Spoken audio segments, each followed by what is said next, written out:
Gumawa nga ng paraan itong si Attorney Alan at itong si Patricia na mawala sa landas nila itong si Lilette. Ang krimen na kanilang gagawin kung saan ihahalin tulad ni Patricia ang nangyari kay Meredith Simmons sa kanyang anak na si Lilette. At sa araw pa mismo ng kaarawan nitong si Romeo. At sa oras nga ng speech nga nitong si Lilette ay doon na nga gaganapin kung saan ang plano nga nila ay dadaganan nga itong si Lilette ng chandelier na napakalaki. Maaring maging katapusan na ng buhay nga nitong si Lilette.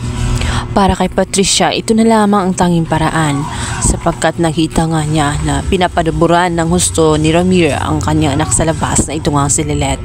Nakita pa niya na dihado siya sa naging natian ng party ng share sapagkat nakita niya sa documents na mas malaki ang share nga nitong si Lilette at hindi siya papayag na mangyari yun na mas mayaman pa si Lilette.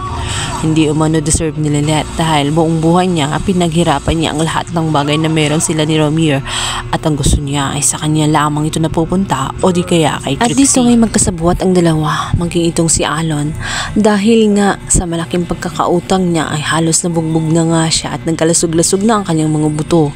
Pabalik-balik na ang mga ito dahil gusto na magbayad nga si Alon sa kanyang pagkakautang. Para magawa at mapadali ang kanyang plano tungkol sa pagpapakasal kay Era at wala nang hahadlang ay pumayag siya sa kagustuhan nga nitong si Patricia. Ngunit sinabi nito na sana nga lang daw ay hindi ito papalpak. At dumating na nga ang oras kung saan nagsasalita at nagpapasalamat si Lilette sa presensya ng kanyang ama at sa tulong nito sa kanya. Dahil sa kanya ay nagkaroon siya ng positibo sa buhay sapagkat pinaparamdam ng kanyang ama sa kabila ng mga pagkukulang noon ay bumabawi naman ito ngayon at hindi niya sukot akalain na ganong uring ama ang meron siya.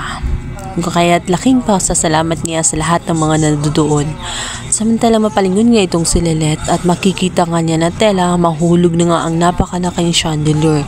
Ito ang napakalaking tanong ngayon. Kanino nga bababagsak ang naturang chandelier? Si Lilette ba ang mapupuruhan? O kay Ramir, kay Trixie? Or makakarma si Patricia at siya ang madadaganan ng naturang chandelier? So ayun guys ang ating pakabangan sa lalang umiinit na tagpo na Lilette Matias. Please don't forget to like and subscribe my YouTube channel guys. God bless. Bye. Thank you.